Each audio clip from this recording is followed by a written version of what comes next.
Kepala Sekolah SMP Negeri 3 Bantaeng. Kepada Bapak kami persilakan dengan hormat.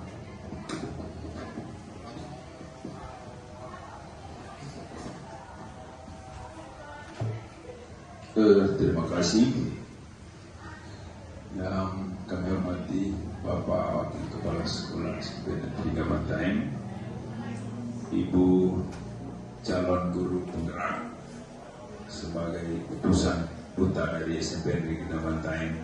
Kami hormati teman-teman guru beserta staf tata usaha yang saya hormati, dan anak-anakku sekalian, secinta yang saya banggakan.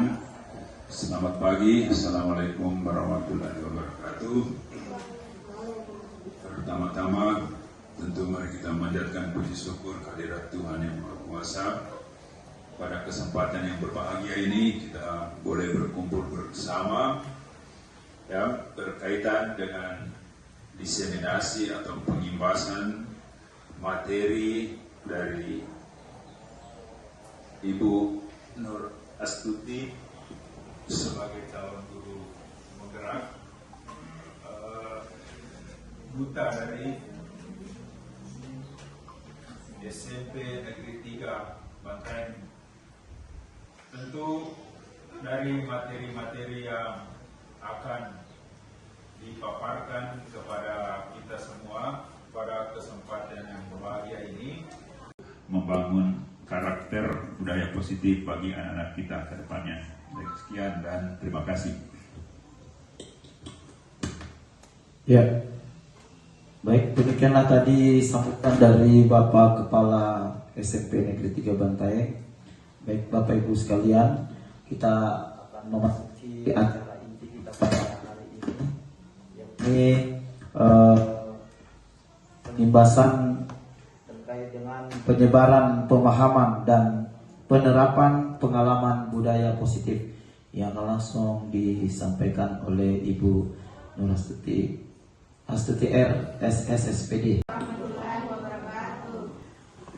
Saya ucapkan terima kasih kepada teman-teman semua, guru-guru hebat yang menyempatkan waktunya untuk mengikuti kegiatan pada hari ini.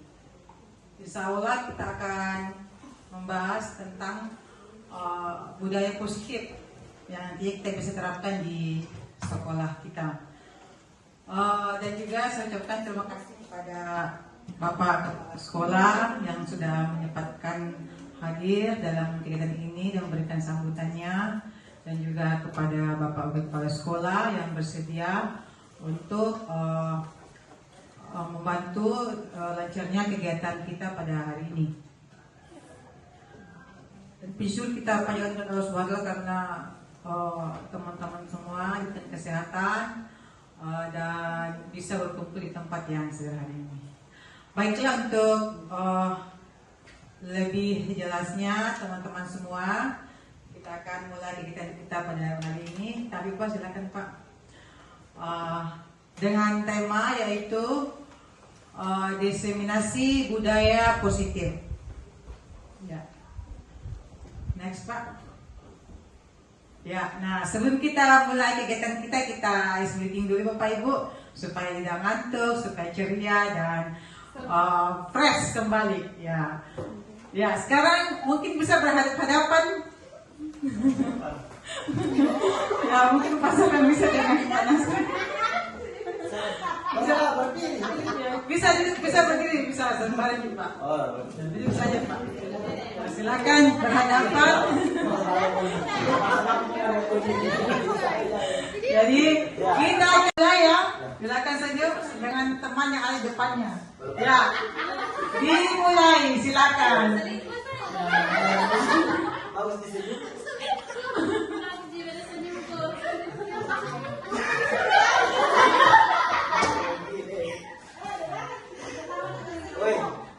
Bahaya, tatap matanya yang pade, makin tadi.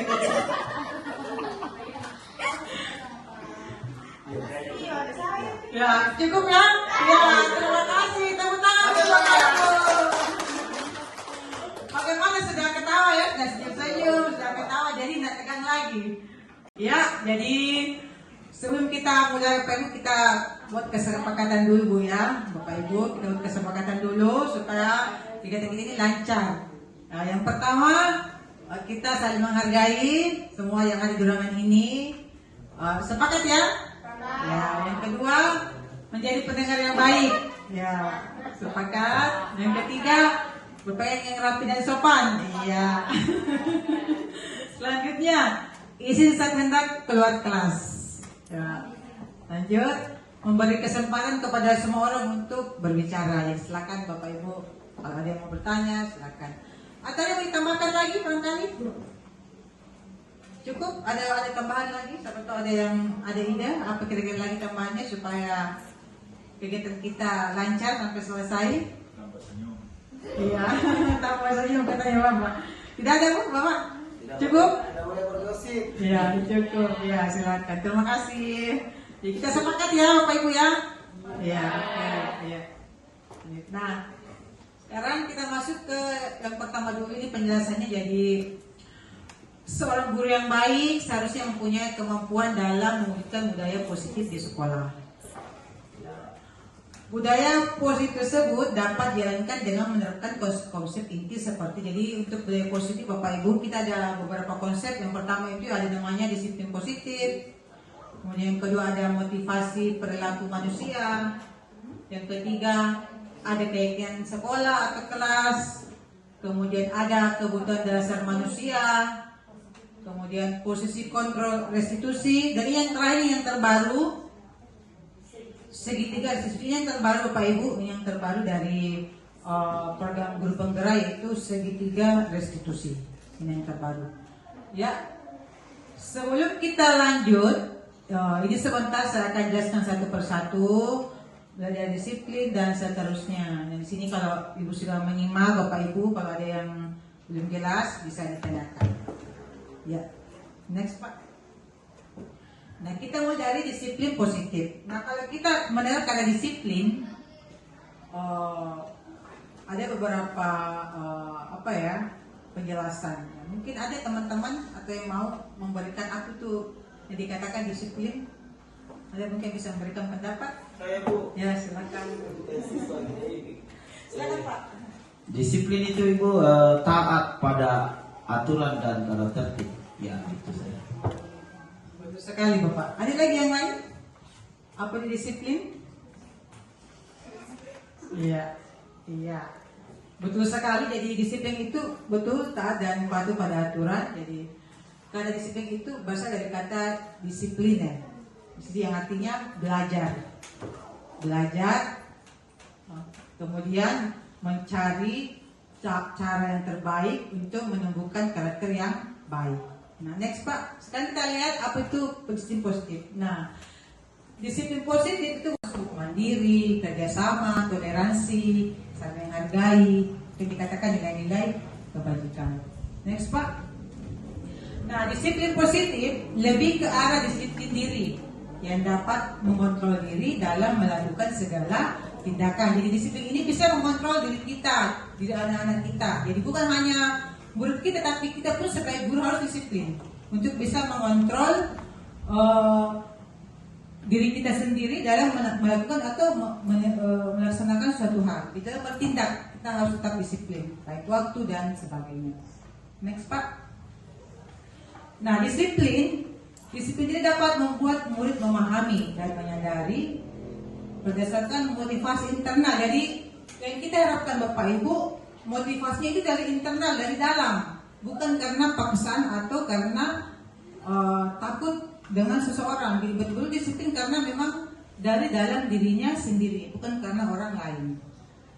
Bukannya seperti ini, bukan karena paksaan atau mau dipuji atau karena mau dihukum sehingga disiplin. Dari yang kita harapkan adalah betul-betul anak disiplin karena memang dari dalam dirinya, internalnya, bukan karena dari luar. Saya rasa mungkin bisa kita pahami bahwa mendisiplinkan anak memang itu tantangannya sangat besar Bapak Ibu, luar biasa. Perlu ekstra kesabaran karena saya tahu Bapak Ibu semua sudah lama mendidik anak-anak murid di kelas, sudah pengalamannya sudah luar biasa. Jadi saya yakin memang tantangan seperti misalnya ya kita adakan kebiasaan soal berjamaah, atau tadarus sebelum belajar. Kemudian mandiri, anak-anak itu kan bisa mandiri dalam artian bertanggung jawab kepada dirinya sendiri dalam melakukan satu hal, segala hal, tindakan ataupun kegiatan-kegiatan yang diberikan dari sekolah ataupun dari bapak ibu gurunya. Kemudian berkepentingan global, artinya dia dalam bergaul itu betul-betul dia bermasyarakat, dia berbaur dengan masyarakat di sekelilingnya dan teman-teman yang ada di sekolah. Kemudian bergotong royong ini banyak hal di lingkungan sekolah, di luar lingkungan sekolah, melakukan kegiatan sekolah ataupun istilahnya bergotong royong itu dalam hal bekerja sama seperti kita biasa lakukan di sekolah, membersihkan sekolah kita secara bersama-sama, kemudian turun ke masyarakat, kalau ada masyarakat yang terkena musibah dan sebagainya. Ataupun ada teman-temannya yang lagi sakit atau lagi ada tertimpa musibah, ya itu kita bisa berkunjung ke mereka bersama-sama. Itu sama dengan kita budayakan bergotong royong. Kemudian kreatif di sini ada banyak hal Bapak Ibu. Kreatif apa yang dalam pelajarannya, kreatif dalam artian dalam produk pembelajaran. Jadi ini banyak asumsi kreatif. Jadi anak kita dilatih kalau bisa mereka memiliki nilai kreatif dalam dirinya, bisa berimajinasi, berbuat yang dalam hal yang positif ya Bapak Ibu, yang positif. Kemudian bernalar kritis, jadi itu pemikirannya itu betul-betul sudah menjangkau banyak hal. Jangan lupa Bapak Ibu bahwa yang kita ajak ini adalah anak-anak Saman Z yang betul-betul dia itu dia ada pembelajaran teknologi dan juga masyarakat. Jadi kita harus memang merubah cara mengajar kita, karena yang kita ajar itu adalah anak-anak generasi Z, bukan seperti zaman kita. Apalagi selanjutnya kita masuk ke generasi Alpha, semua serba teknologi. Bisa-bisa nanti kita dapat lagi kertas, semua serba teknologi. Jadi kita sebagai pendidik harus bisa menyeimbangkan ilmu kita. Jangan sampai anak-anak lebih tahu dari kita. Jadi kita terus berupaya bagaimana bisa mengembangkan ilmu yang kita punya, tetap belajar tanpa mengenal usia. Jangan katakan saya sudah tua, saya sudah. Hal ini untuk menghindari ketidaknyamanan atau hukuman. Jadi kadang-kadang orang itu motivasi mau melakukan sesuatu supaya tidak dihukum.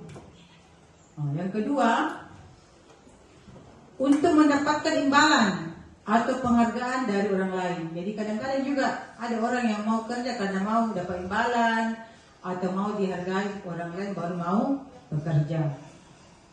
Ada juga dia bertindak karena berperilaku karena untuk menjadi orang yang mereka inginkan dan menghargai diri sendiri dengan diri yang mereka percaya. Ada juga yang orang dia mau bekerja kalau sesuai dengan keinginannya, tidak mau kalau tidak sesuai dengan keinginannya, tidak mau bekerja. Dia mau kerja kalau memang dia yakin dengan apa yang dia kerjakan sesuai dengan kemauannya. Jadi dia tidak terpengaruh orang lain. Nah ini ada tiga perilaku manusia yang memotivasi untuk mereka bertindak. Next Pak. Oke, nah sekarang kita masuk ke keyakinan sekolah atau kelas. Oke. Sebelum kita masuk, apa itu keyakinan, apa itu peraturan, coba kita lihat di penjelasannya. Jadi dalam membuat keyakinan sekolah atau kelas, guru berperan dalam mewujudkan terbentuknya keyakinan sekolah atau kelas dengan adanya kesepakatan antara guru dan murid. Nah, mungkin Bapak Ibu pernah dengar ada tanda tertib. Pernah Bu ya, tanda tertib? Ya. Kemudian ada peraturan.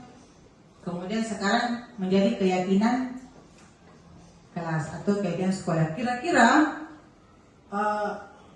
siapa ada yang bisa menjelaskan apa sih itu peraturan? Ada yang bisa Bu? Apa itu peraturan?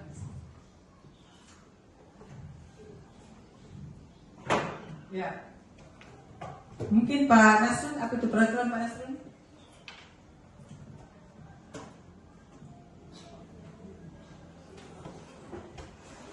Apa Pak Nasrun ada peraturan sama yang tanda tertib atau tidak?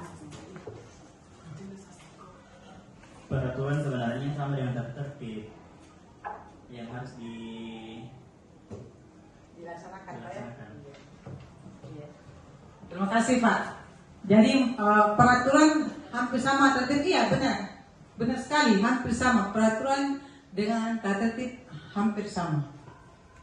Nah, namun yang kita akan bahas ini adalah kita masuk ke keyakinan kelas atau keyakinan sekolah.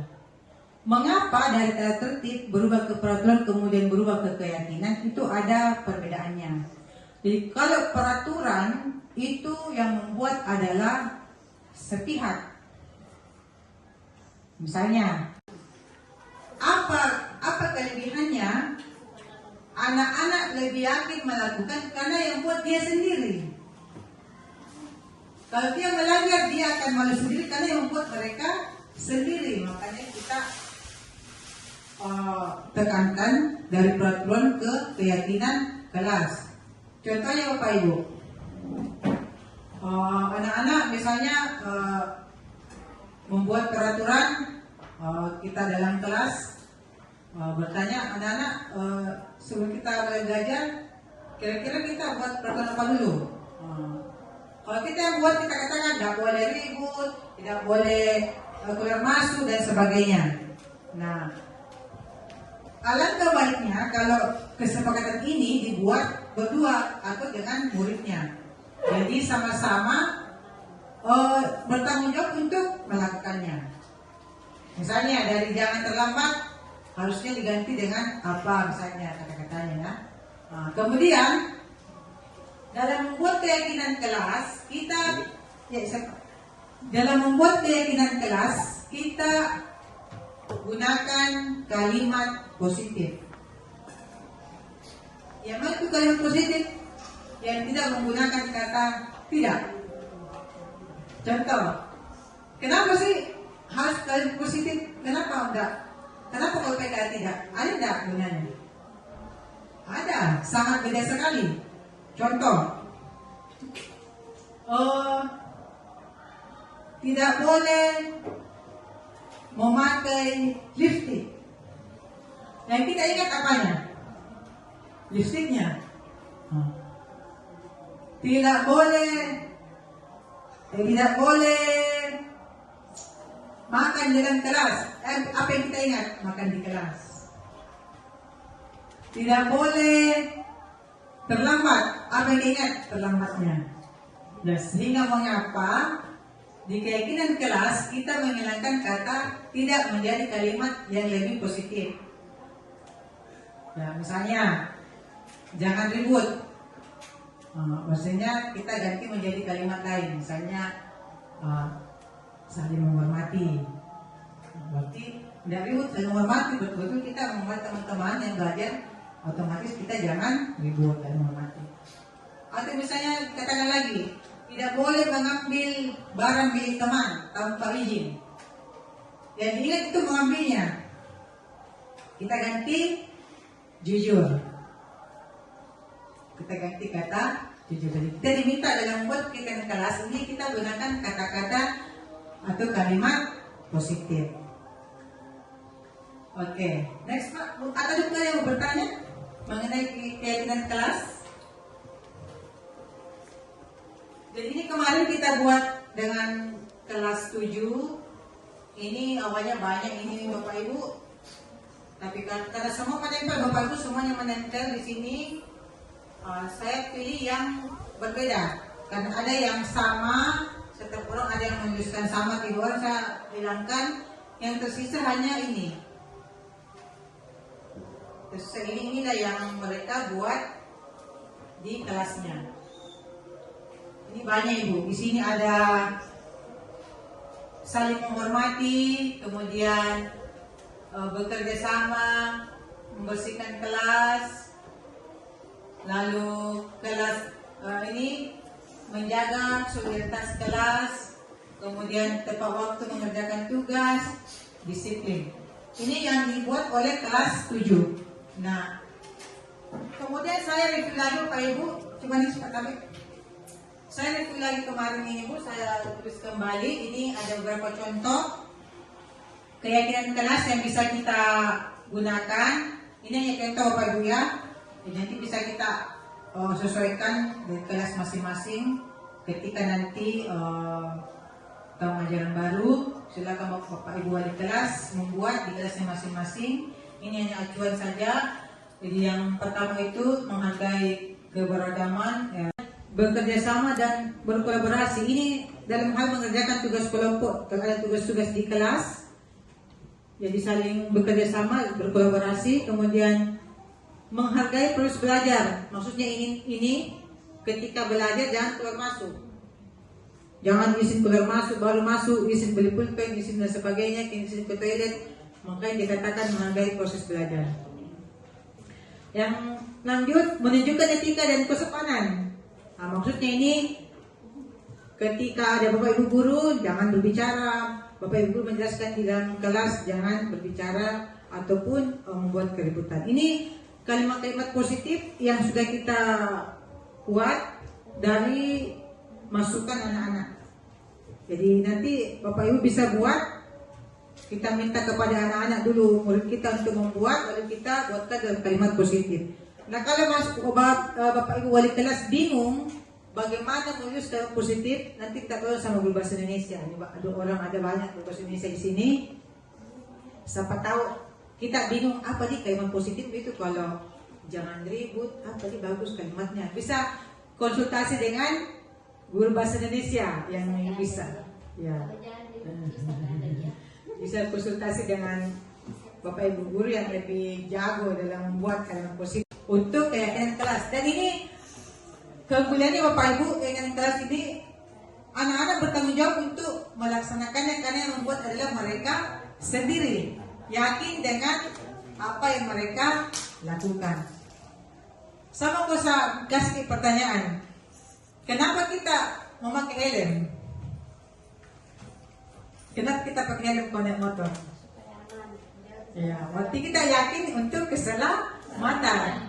Yakin dilakukan karena memang yakin kalau pakai helm kita selamat kalau misalnya jatuh. Kalau saya punya polisi notarial.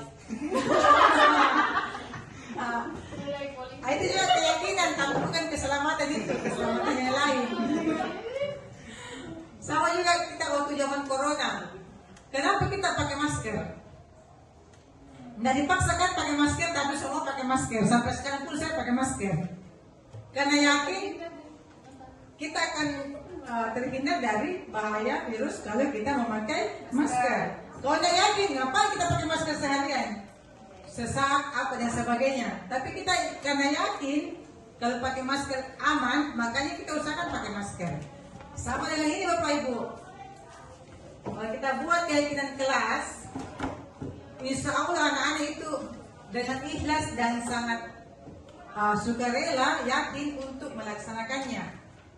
Kalau mereka tiba-tiba melenceng, kita kembalikan lagi, ini anak-anak siapa yang membuat ini keyakinan kelas? Kalian sendiri kan? Otomatis dia akan berpikir, oh ya betul itu Bu. Kita yang bikin masih kita yang langgar sendiri. Sehingga mengapa sekarang kita menggunakan keyakinan kelas, dan diusahakan Bapak Ibu nanti tahun ajaran baru sudah menggunakan di kelasnya masing-masing keyakinan kelas dan ditempel di depan kelas, sehingga anak-anak kalau masuk langsung melihat, oh ini yang saya boleh lakukan. Bisa juga menempelkan keyakinan kelas untuk gurunya. Jadi masing-masing bertanggung jawab, guru bertanggung jawab dengan dirinya dan juga anak-anak. Jadi saling menguatkan antara guru dan murid. Next Pak. Sekarang kita speaking lagi deh, kayaknya mulai lagi hello lagi.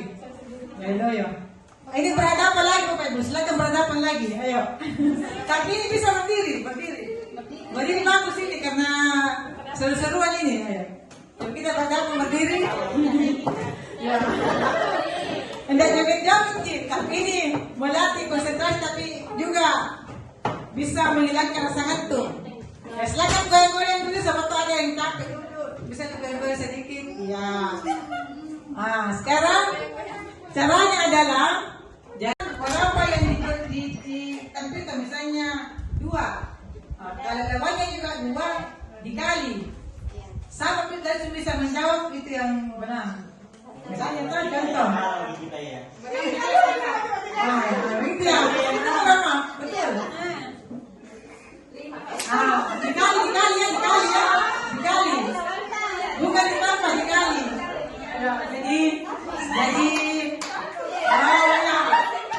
misalnya Ibu Rama 1, Ibu Nur 2 kali. 2 kali 1 2 sama dengan kamu, berarti dia yang menang. Ya karena menyanyi. Makanya semuanya ini yang matematika ya, dunia. Matematika. Biasa ya. 1 kali 1 sampai bisa. Oh bisa ya, jelas ya? Oke. 1 2 3.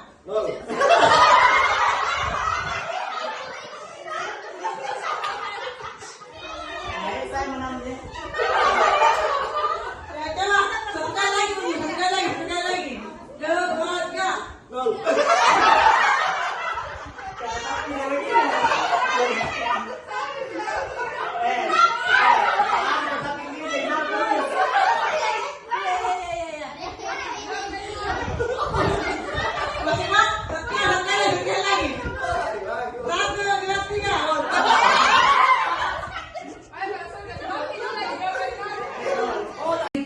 Katanya ketika kita bertindak ada sesuatu yang kita cari, ada sesuatu yang kurang yang kita butuhkan. Ya, tapi Pak next. Nah, menurut penelitian ada 5 kebutuhan dasar manusia. Yang pertama, bertahan hidup. Yang kedua, kasih sayang dan rasa diterima. Yang ketiga, penguasaan. Yang keempat, butuh kebebasan. Yang kelima, butuh kesenangan. Nah, kalau ibu-ibu butuh apa kira-kira ibu?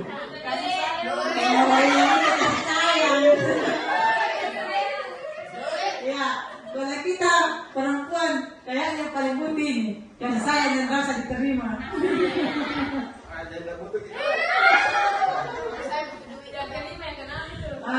Ya. Kalau yang lain kan ini kebebasan. Dan kesenangan. Jadi katanya kalau bertahan hidup. Jadi katanya kalau kita bertindak apapun itu ada tujuannya. Ketika melanggar sesuatu berarti ada yang kurang dari kelima ini. Nah, coba lihat kasusnya tadi Pak next. Nah, ada kasus, studi kasus yang berhubungan dengan 5 kebutuhan dasar manusia. Ini studi kasusnya ini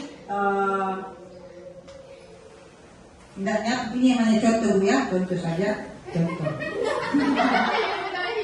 Contoh studi kasusnya.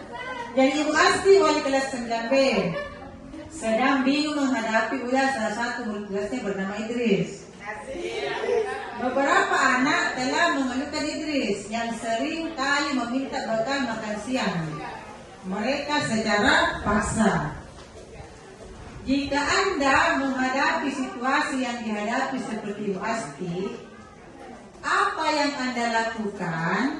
Menurut Anda, kira-kira apa alasannya Idris melakukan hal itu? Nah, ini ada opsi jawaban tuh yang sudah kita siapkan. Tahu kan next? Nah, ada beberapa opsi jawaban yang kita sudah siapkan. Alasan pertama yaitu adalah karena ia lapar. Betul sekali. Karena ia lapar dan orang tuanya tidak memberikannya bekal makan siang. Maka kebutuhan dasar yang sedang berusaha dipenuhi oleh Idris adalah kebutuhan untuk bertahan hidup atau survival. Jadi Idris ini tidak bisa kita serahkan langsung. Sebetulnya betul-betul lapar dan tidak punya bekal, dan dia mau makan, otomatis dia mengganggu temannya atau meminta makan temannya secara paksa. Ini untuk jawaban alasan pertama Bu ya yang kita bisa dapatkan bahwa kenapa sih si Idris memaksa mengambil makan temannya, karena dia ingin bertahan hidup, dia lapar, dia mau makan. Oke Pak, next.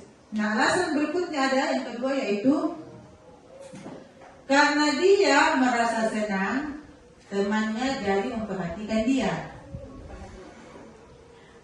Ketika temannya melaporkan tindakannya itu pada gurunya dan gurunya memberitahu orang tuanya, sehingga orang tuanya jadi memperhatikan dia, maka kebutuhan dasar yang dipenuhi Idris adalah kebutuhan akan kasih sayang dan rasa diterima.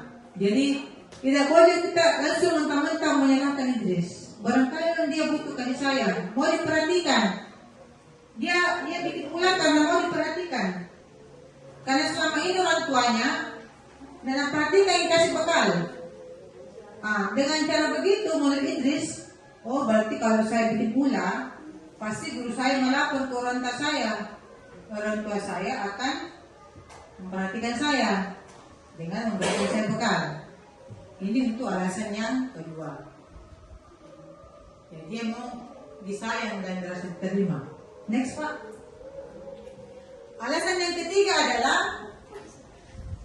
karena temannya jadi takut dengan dia dan menuruti keinginannya. Maka sebetulnya Idris sedang berusaha memenuhi kebutuhan dasarnya akan kekuasaan. Jadi Idris ini mau sosok berkuasa dengan cara memaksa mengambil bekal temannya akan kebebasan. Jadi ketika Bapak Ibu murid kita berulah di kelas, kita jangan langsung menyalahkan, wah kau memang anak yang enggak mau diatur, kau memang bandel, kau memang enggak mau mendengar.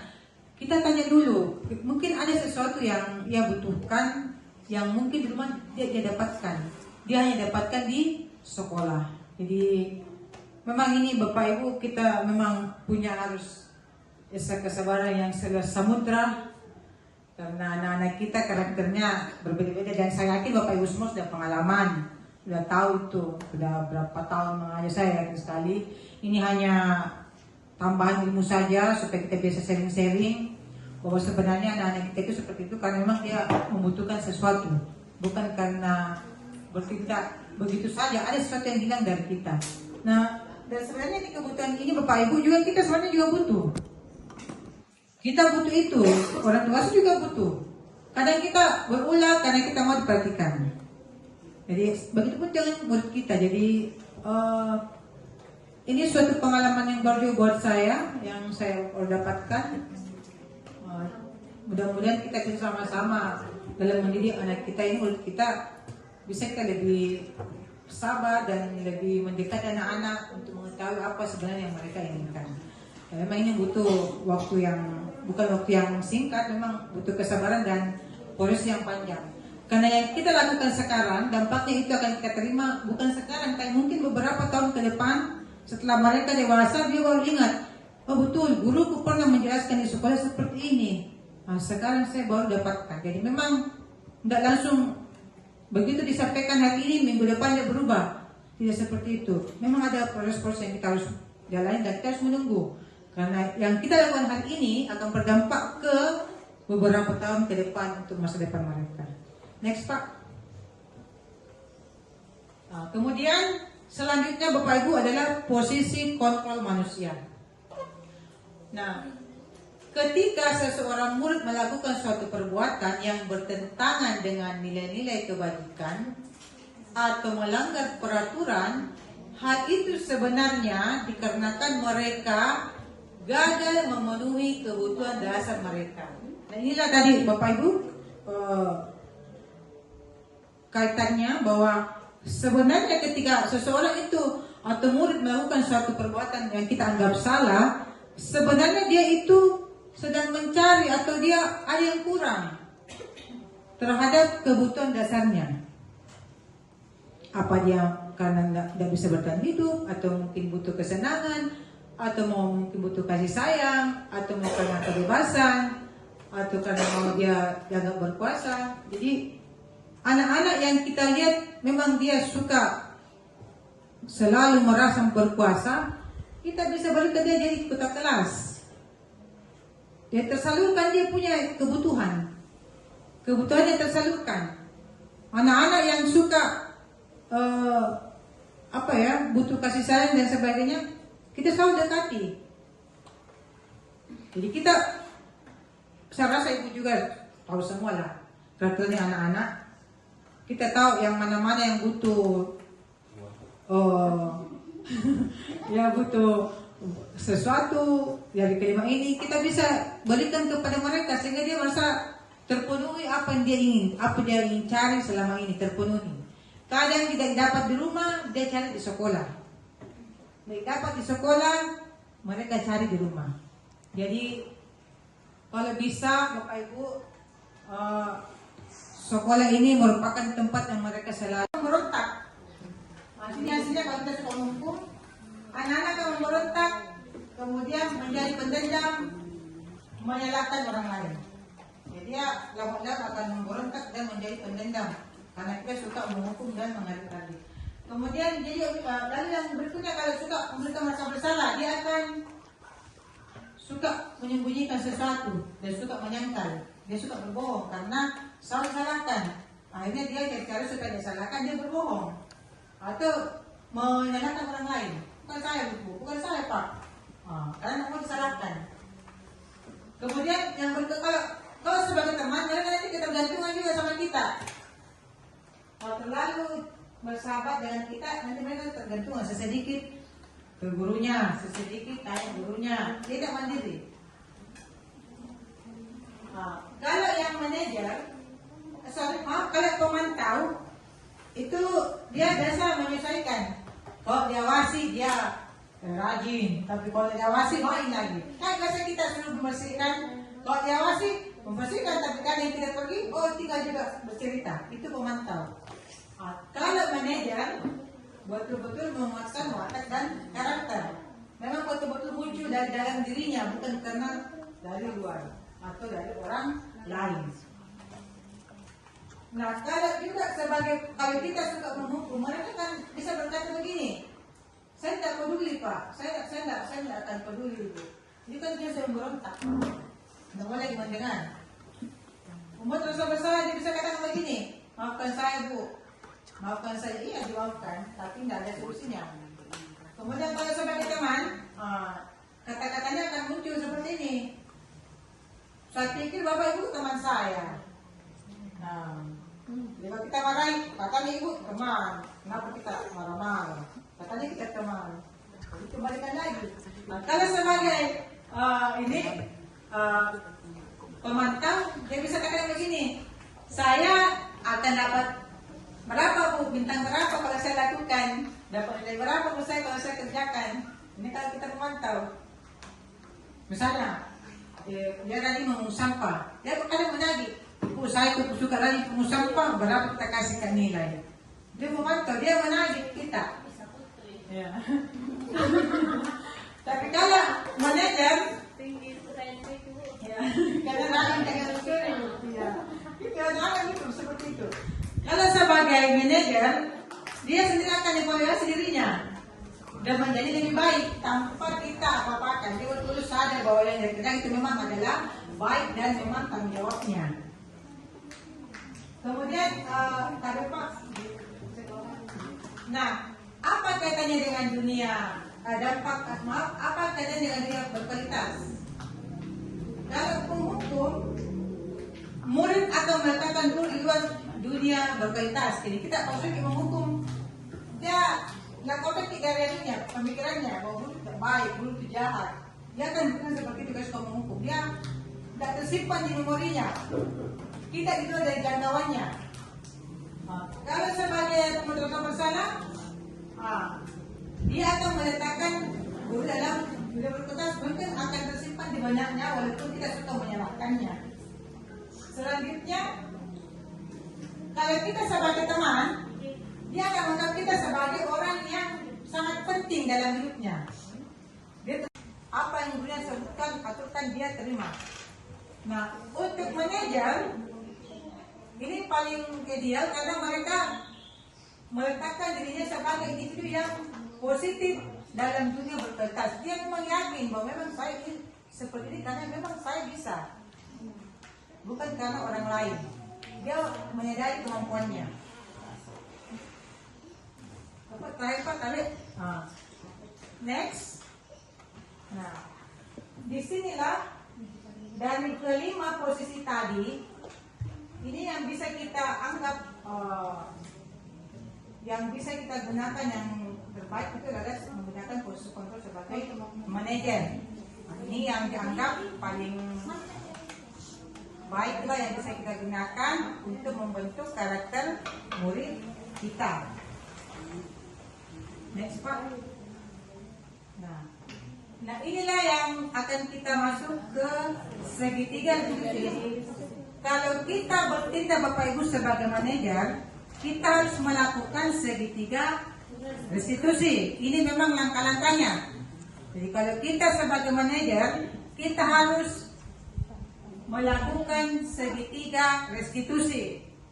Kalau kita sebagai manajer, jadi sebaiknya, dan saya kuatkan kembali Bapak Ibu, jadi dari kelima posisi kontrol tadi, kita sebagai guru sebaiknya menggunakan posisi manajer. Untuk menjalankan posisi manajer, kita harus mengikuti langkah-langkah seperti ini. Yang pertama, kita sebaiknya menstabilkan dulu identitas. Yang kedua, kita memvalidasi tindakan yang salah. Yang ketiga, menanyakan keyakinan. Jadi ini kita gunakan segitiga restitusi ketika kita bertindak sebagai manajer. Jadi pasangannya kalau kita sebagai manajer harus menggunakan segitiga restitusi. Next Pak. Ya. Yang mana dikatakan menstabilkan identitas? Menstabilkan identitas dilakukan berdasarkan prinsip bahwa membuat kesalahan adalah bagian dari proses pembelajaran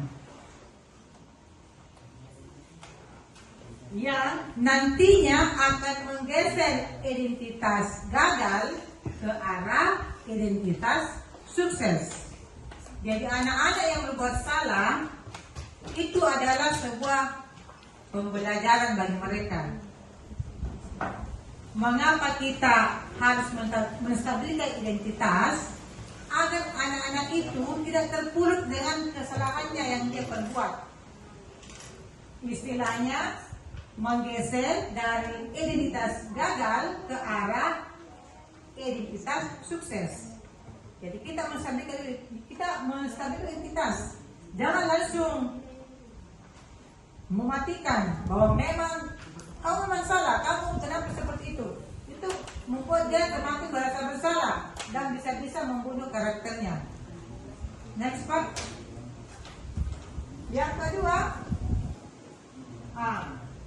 tadi kembali Pak. Nah, untuk menstabilkan integritas, kita bisa gunakan kata-kata ini Bapak Ibu. Berbuat salah adalah hal yang manusiawi. Itu bisa kita katakan kepada murid kita.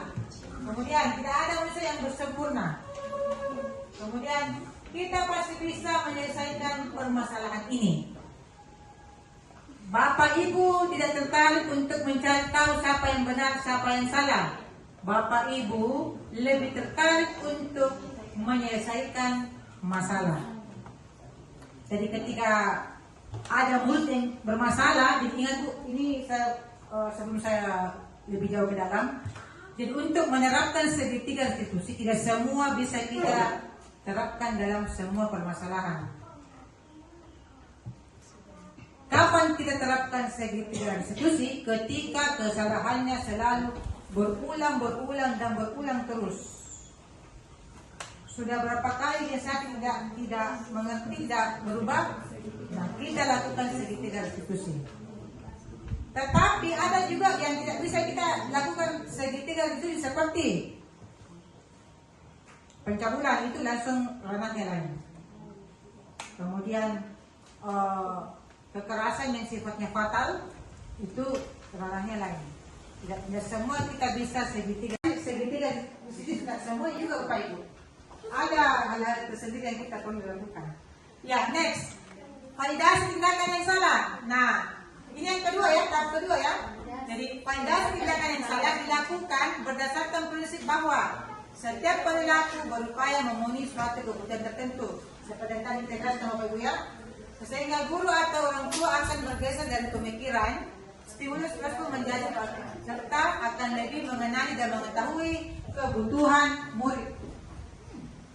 Dan setelah kita berdialog Bapak Ibu nanti kita akan tahu apa yang dibutuhkan murid, kenapa dia suka dengan itu.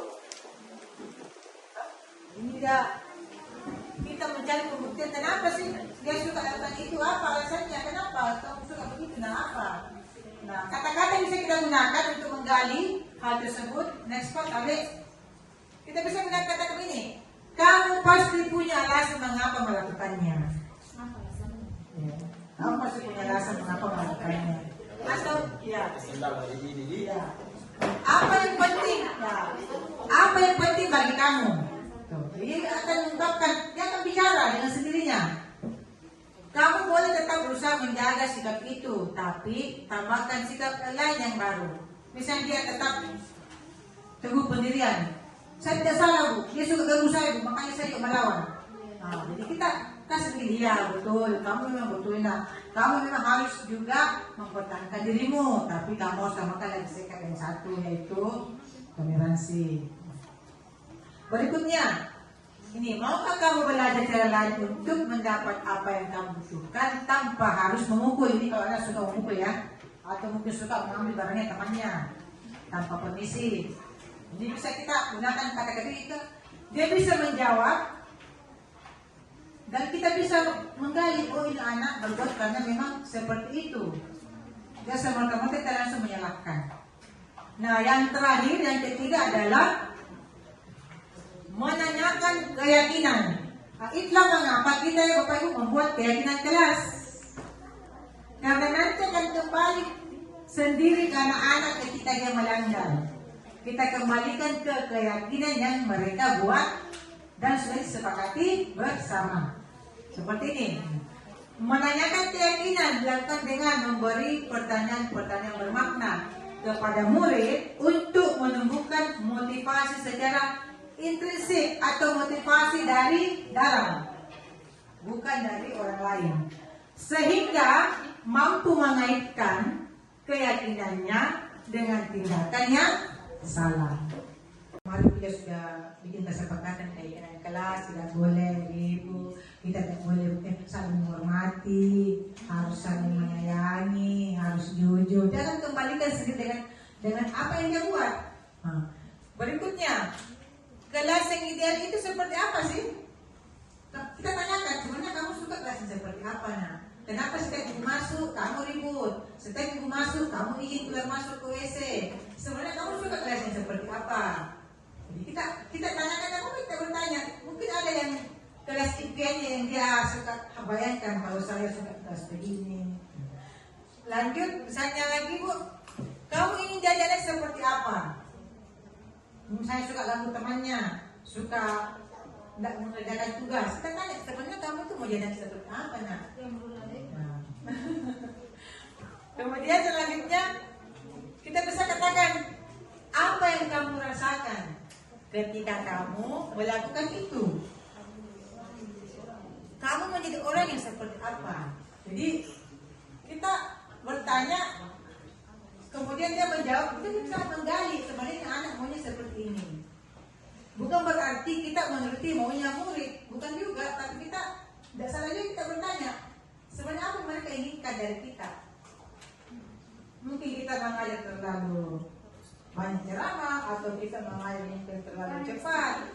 Dia suka gurunya yang kalau mengajarnya jangan terlalu cepat, atau suka gurunya kalau mengajar diselingi dengan lucu-lucu. Tidak apa-apa aja kita bertanya, sebenarnya tahu apa yang mereka sukai. Oke.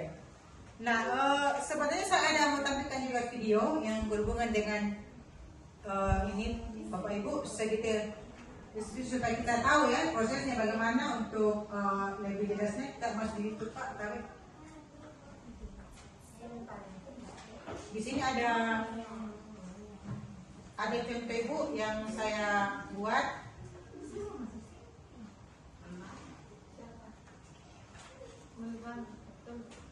Ini ada contoh saya buat bagaimana kita melakukan sertifikat institusi. Ya, tidak bisa membuka speaker.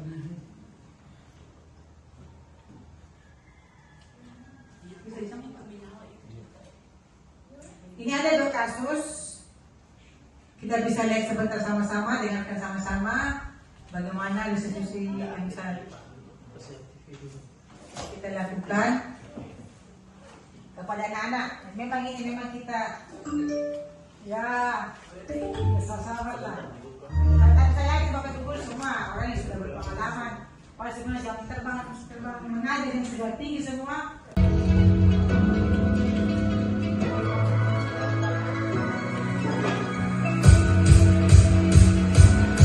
Setelah kita mempunyai cantik ya, setelah yang dinyatakan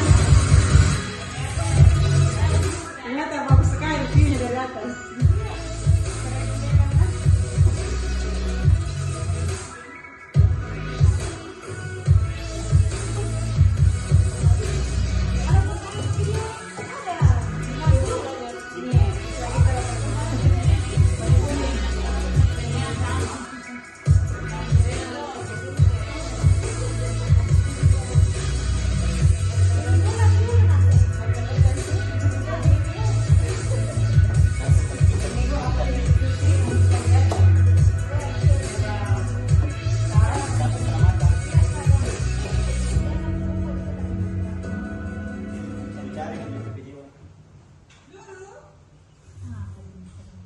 Anaknya suka terlambat.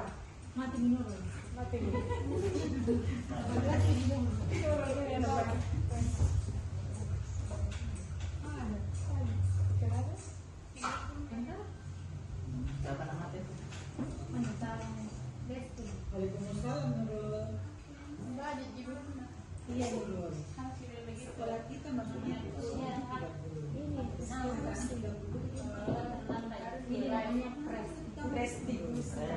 stres.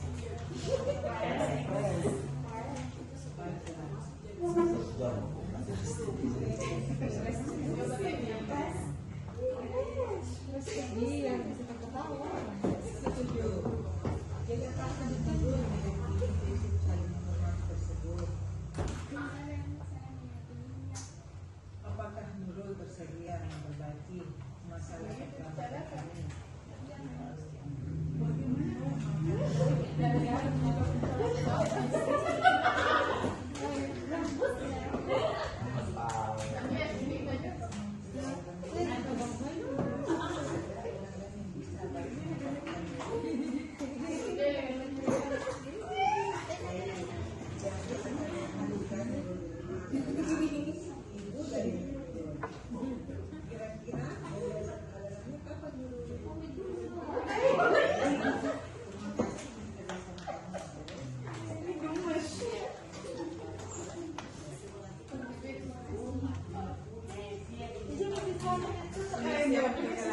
Yang kedua ini Bu, di dalam kelas sudah permasalahan yang pernah dalam kamarnya lagi-lagi. Yang kedua tuh Banyak masalah yang Nurul. siang Nurul.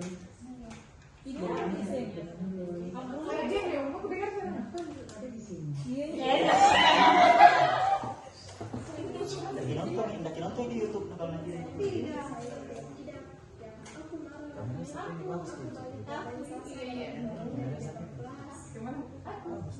Pasti akan marah dan kesal. Menurut akan marah jika dia tidak.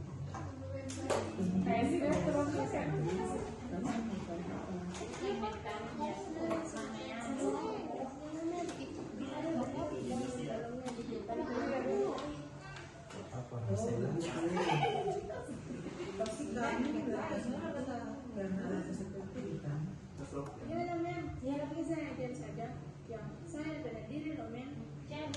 Saya butuh dia tidak. Ya wajar ya.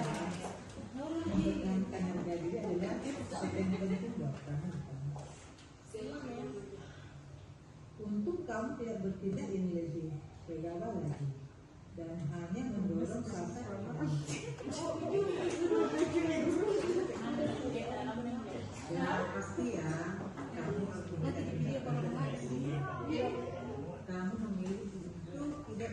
lebih parah lagi kan. Saya sih kemarin kalau sampai Saya perlu. jadi saya tidak menunjukkan sikap itu. Nah, sekarang kita lihat tindakan kamu yang mendorong Sasa di kelas. Tindakan kamu itu kira-kira sesuai dengan keyakinan kelas atau prinsip kamu tidak?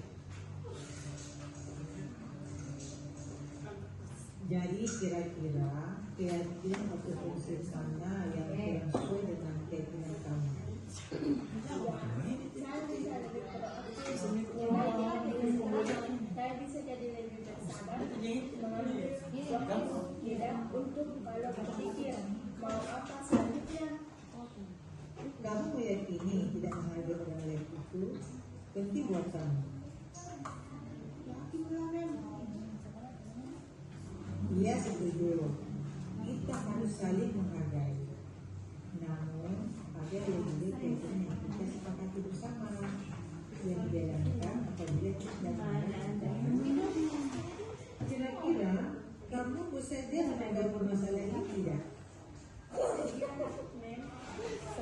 Kalau kamu memperbaiki masalah ini, kamu menjadi seperti apa?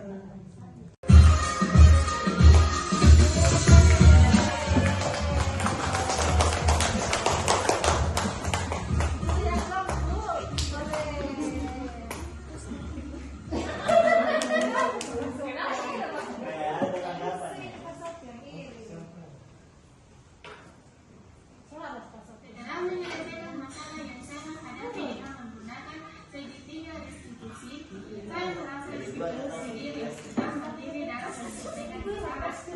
Saya juga tertawa pada diri sendiri dan tertawa pada Tapi masih di diri.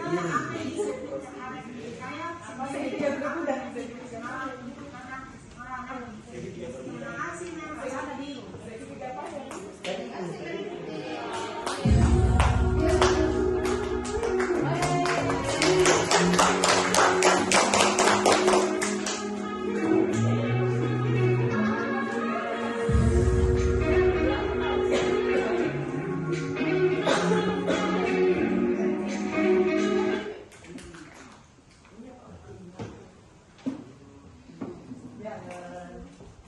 Jadi demikian waktu tadi contoh penerapan segitiga restitusi kepada murid kita. Saya yakin Bapak Ibu semua pasti bisa dan melakukannya di kelas masing-masing. Memang kita hanya perlu kesadaran dan mengetahui karakter murid kita masing-masing. Ya, selanjutnya Pak. Atau mungkin ada yang ditanyakan dari video tadi, ada yang mau bertanya gimana yang dari video tadi, atau ada yang ditanyakan? Apa pengertian restitusi? Restitusi itu Bu adalah suatu cara proses di mana menumbuhkan karakter baik pada murid kita. Jadi restitusi itu cara yang kita gunakan untuk bisa menumbuhkan karakter baik pada peserta kita atau murid kita. Jadi makanya di sini silakan segitiga restitusi. Ini menentukan karakter yang baik pada murid kita secara intrinsik atau dari dalam dirinya sendiri, bukan karena dari orang lain. Nah, jadi di sini dapat kita simpulkan Bapak Ibu, di seorang guru yang baik itu seharusnya mempunyai kemampuan dalam mewujudkan budaya positif di sekolah. Jadi katanya kalau sebagai guru yang baik itu sebaiknya bisa mewujudkan budaya positif di sekolah. Yang mana budaya positif Bapak Ibu? Yang ini anak. Sebaiknya, tapi memang kita butuh terus belajar bagaimana untuk menang ini di sekolah ataupun dalam diri kita sendiri sebagai seorang pendidik. Tapi saya yakin Bapak Ibu semua sudah berpengalaman dan bisa melakukannya. Next Pak. Iya, jadi terima kasih Bapak Ibu. Namun sebelumnya, setelah ini kita ada sesi tanya jawab. Mungkin ada yang mau bertanya, 1-2 orang mengenai materi kita tadi. Silakan Bapak Ibu.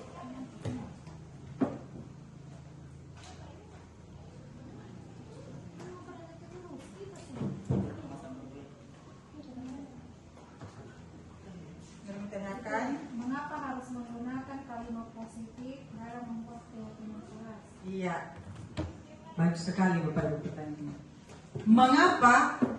Mengapa dalam membuat keyakinan kelas kita harus menggunakan kalimat positif, bukan kalimat negatif?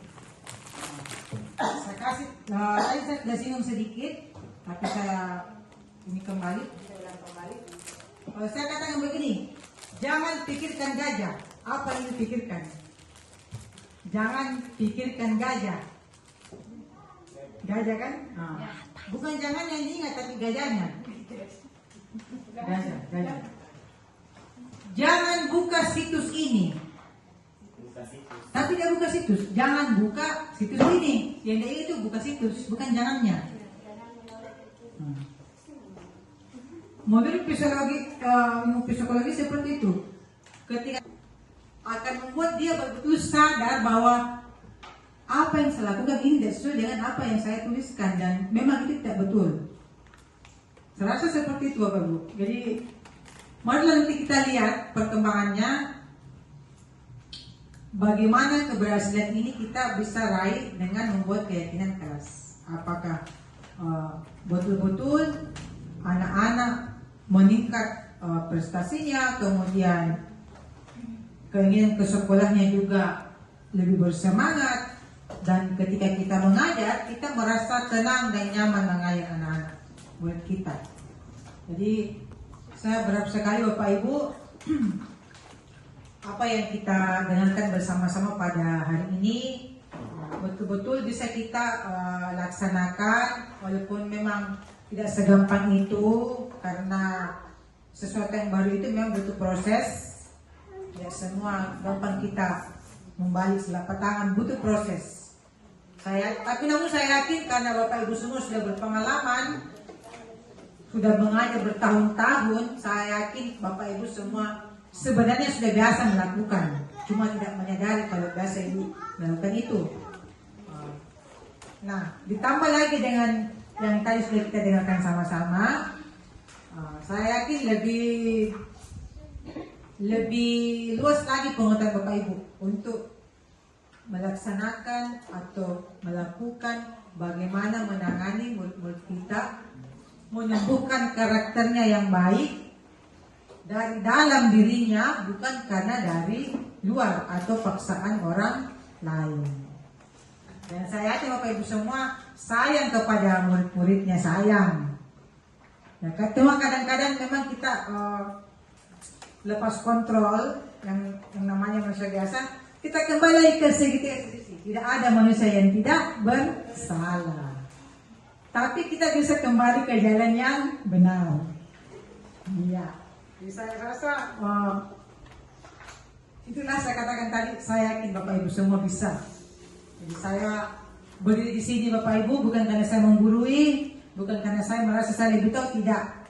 Cuma saya mendapatkan ilmu ini dan saya diminta untuk menyampaikan, mengimbaskan kepada teman-teman yang ada di sekolah yang saya imbas, supaya sama-sama kita bisa berubah, sama-sama kita berkolaborasi, bekerja sama untuk membangun sekolah kita, mendidik murid kita, membuat mereka memiliki karakter yang baik untuk masa depannya.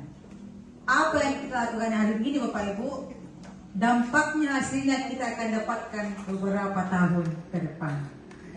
Bukan hari ini, tapi kita akan lihat ketika dia sudah mulai memasuki dunia kerja, mulai memasuki dunia yang lebih tinggi, itu yang teringat di hatinya. Bahwa saya pernah diminta ibu guru untuk jujur, saya harus disiplin, saya harus bertanggung jawab, saya harus empati, saya harus toleransi. Itu yang saya bawa nanti ke dunia kerja, ke dunia yang lebih nyata. dia akan dapatkan. Kalau kita hanya selalu menyimpan amarah, anak-anak akan lambat laun mengikis kita dari ingatannya, karena itu akan menyakiti perasaannya. Jadi simpanlah kenangan yang indah, kenangan yang manis di hati anak-anak, sehingga dia akan bawa nanti beranjak dewasa selalu terbayang-bayang. Saya yakin Bapak Ibu pasti sini punya guru favorit. Saya punya guru favorit dan sampai sekarang selalu menginspirasi saya, sehingga saya menjadi guru bahasa Inggris juga. Saya yakin Bapak Ibu punya semua guru favorit. Nah, semua kita menjadi guru favorit di hati anak-anak kita dan juga selalu mendoakan kita dan mereka juga mendoakan kita yang terbaik. Ya, terima kasih banyak atas kesempatan Bapak Ibu semua. Semoga hari ini membawa manfaat yang sangat luar biasa bagi kita sendiri, bagi murid-murid kita dan juga bagi lingkungan di sekitar sekolah kita. Wabillahi taufiq wal hidayah. Assalamualaikum warahmatullahi wabarakatuh. Saya kembalikan kepada Bapak Kepala Sekolah. Astuti terkait dengan diseminasi budaya positif di sekolah, ya. Jadi tapi Bapak Ibu, luar biasa materi kita hari ini, dan ini sangat penting dan sangat berharga buat kita semua, ya, baik buat Bapak Ibu guru sekalian, wali kelas, guru BK, bahkan untuk anak-anak sekalian, ya, dimana dibahas lebih mendalam terkait dengan disiplin positif, motivasi intrinsik, kemudian kebutuhan dasar dari peserta didik, ya, Tuti. Kemudian 5 posisi kontrol yang sering dilakukan oleh guru, ya. Dan posisi kontrol yang terbaik adalah sebagai manajer, Bapak Ibu, ya, bukan sebagai pembuat rasa bersalah, ya, tetapi sebagai manajer. Dan yang terakhir, ketika Bapak Ibu mau menerapkan posisi kontrol sebagai manajer, maka ada 3 segitiga restitusi yang harus kita lakukan. Luar biasa untuk materi kita hari ini, Bapak Ibu. Termasuk di dalamnya jangan mengatakan kalimat-kalimat yang negatif, usahakan yang positif. Jadi kalau anak-anak tidak lulus, jangan bilang tidak lulus, Bapak Ibu, ya, tapi bilang hampir lulus. Jadi tidak lulus, ya, jangan bilang tidak lulus, saya bilang hampir lulus. Nah, ya, itu positif. Begitu mungkin Bu Tuti, ya. Ya, salah satunya, ya.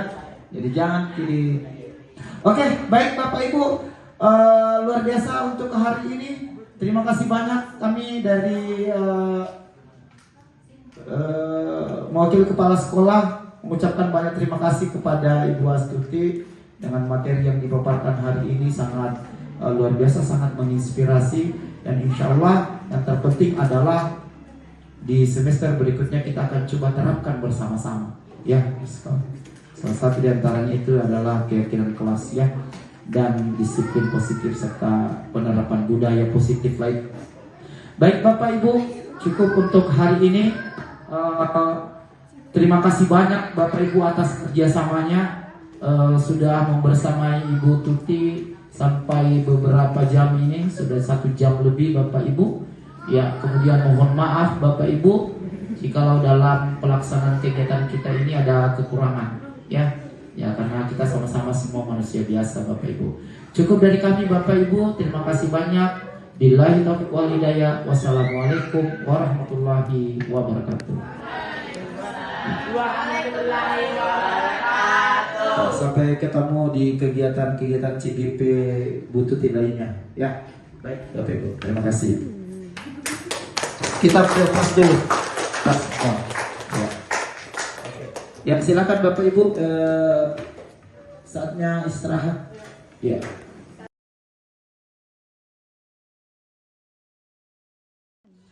Assalamualaikum warahmatullahi wabarakatuh, anak-anak semua. Waalaikumsalam warahmatullahi wabarakatuh. Bagaimana kabarnya hari ini? Alhamdulillah baik. Ya, terima kasih Nah sudah meluangkan waktunya untuk hadir pada hari ini. Jadi hari ini kita akan membuat sesuatu yang namanya keyakinan kelas. Ada yang tahu apa itu keyakinan kelas? Iya, masih bingung ya? Nah, keyakinan kelas sama dengan peraturan kelas. Kalau tata tertib, tahu apa yang tata tertib? Yang sama kita pasang tadi ini? Peraturan, tahu biasa ngerti kan apa itu tata tertib? Iya, jadi keyakinan kelas sama dengan peraturan kelas, hampir sama dengan tata tertib kelas. Cuma bedanya keyakinan kelas itu kita buat atas kesepakatan kita bersama, bukan yang buat sendiri, tapi kita musyawarah bersama apa yang kita akan lakukan di kelas. Jelas ya? Kenapa harus keyakinan? Kenapa bukan peraturan kelas? Nah, sebenarnya peraturan kelas itu hampir sama dengan keyakinan kelas. Mengapa kita gunakan keyakinan, Mem? Karena keyakinan kelas lebih menyentuh hati anak-anakku semua daripada peraturan kelas. Perbedaannya, peraturan, tata tertib dan keyakinan. Kalau keyakinan kelas harus jujur, jangan kata tidak. Bisa juga misalnya tidak boleh mengganggu teman. Ganti kata-kata yang kikir apa kalau tidak boleh mengganggu teman? Saling menghormati. Bisa? Ada bayangan kira-kira? Jadi ingat ya, keyakinan kelas adalah peraturan atau hal-hal yang kita akan lakukan dalam kelas yang positif. Ada pertanyaan? Karena memang akan bagi ini positifnya, setiap orang menuliskan satu keyakinannya di kelas, lalu kita tempelkan di atas. Semua boleh menempel. Sebentar setelah ditempel, nanti Mem akan periksa. Kalau ada yang kalimatnya sama, kita ambil satu saja, ya. Jadi barangkali di sini ada lebih 10 orang. Sebentar.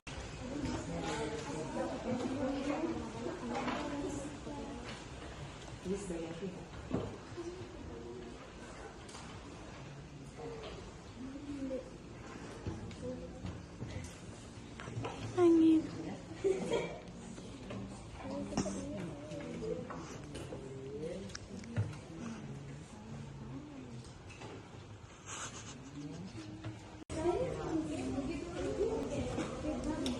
Pokoknya apa yang kira-kira kita lakukan di kelas supaya kamu merasa nyaman di kelas, dan apa yang kita tulis itu tidak membanding kamu, tapi kamu lihat lingkungannya dan kita sudah sampai berapa. Jadi kayak ini semacam sampul aturan, tapi ini disebut dengan keyakinan. Kenapa dikasih keyakinan? Karena pergantian dengan tertib untuk menempelkan hasil yang ditulis di depan. Dekat-dekat kaki. Dekat. Silakan menyusul yang lainnya. Ayo. Masing-masing harus sendiri. Tidak boleh ditempelkan. Nanti sebentar kita akan lihat kalau ada yang sama kita pisahkan satu saja. Ayo.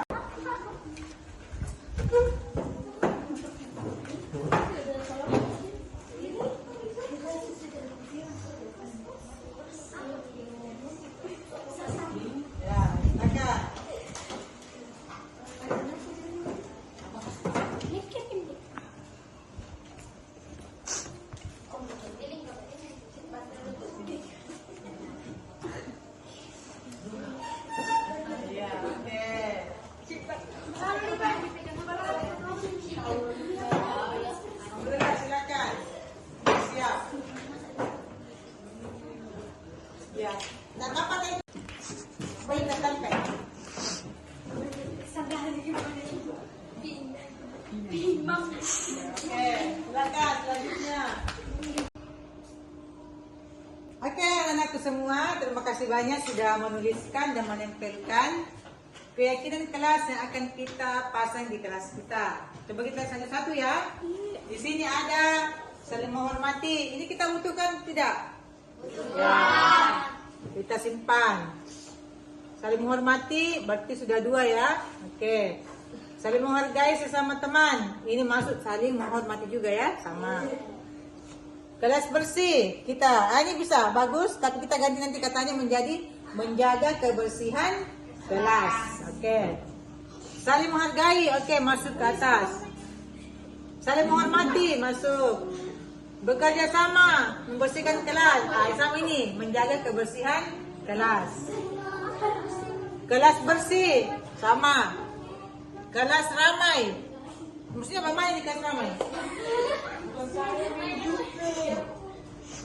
Mestinya bagaimana? Oh ya, berarti kita ganti kata-katanya. Menjaga saudara-saudari. Oh ya, menjaga solidaritas bersama teman. Ya, Solidaritas. kita ganti sebentar. Menjaga. Kita tulis memang nih supaya kita ingat. Yang kedua, menjaga kebersihan kelas. 2. Yang ketiga,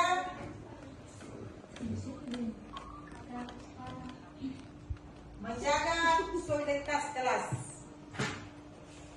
3. Yang keempat, disiplin.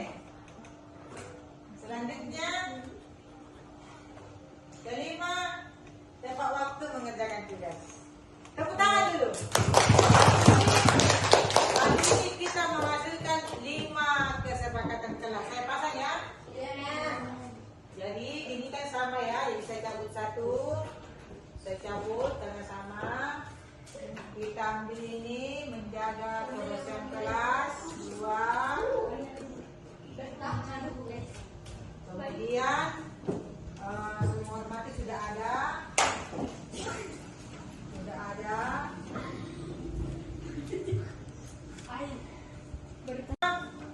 Keyakinan kelas yang telah kita hasilkan hari ini. Apa yang pertama? Saling menghormati. Yang kedua? Menjaga kebersihan kelas. Yang ketiga? Menjaga solidaritas. Solidaritas. Solidaritas kelas. Yang keempat? Tepat waktu Mengerjakan tugas. Yang kelima?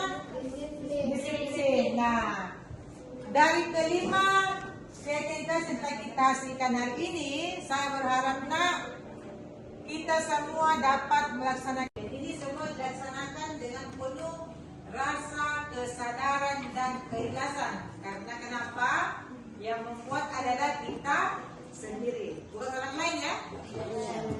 Ini kita betul-betul laksanakan dengan sebaik-baiknya. Memang kalau misalnya ada dikerjakan memang ada hukumannya. Tidak ada, bukan hukuman yang kita gunakan, tapi mencari caranya bagaimana supaya bisa terlaksana ini ya. Bukan hukuman yang kita cari ya. Misalnya kalau tidak mengerjakan juga dapat hukuman, tidak. Bukan hukuman seperti apa yang dimaksud, kita mencari solusinya bagaimana supaya PR-nya bisa selesai. Ya. Oke, ya. Kalau ini kalau kelasnya tidak bersih bagaimana? Ya. Kita mencari cara bagaimana bagi tugas sehingga masing-masing semua anggota kelas bekerja. Jangan ada yang menyapu, tidak ada yang santai, ada yang setengah mati, ya, jadi sama-sama bekerja. Bagaimana menjaga supaya kelas tetap solid?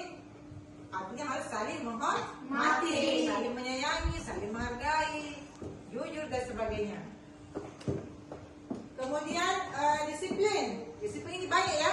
Dapat waktu ke sekolah, dapat waktu masuk di kelas, dapat waktu mengerjakan tugas dan mengikut tugas. Kemudian kemarin masih tentang ya, ayo silakan.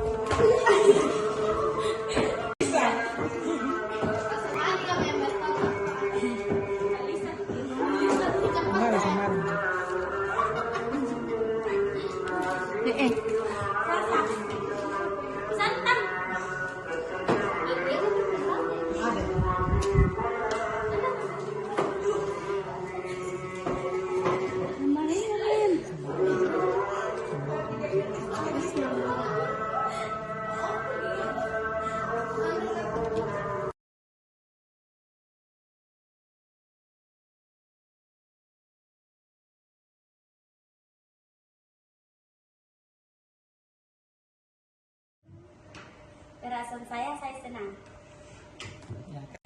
Perasaan saya sangat senang. Perasaan saya senang. Perasaan saya senang. Perasaan saya senang.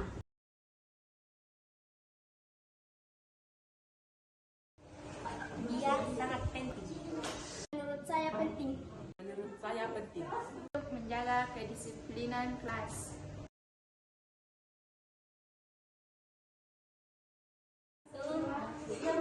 Supaya kelas lebih baik.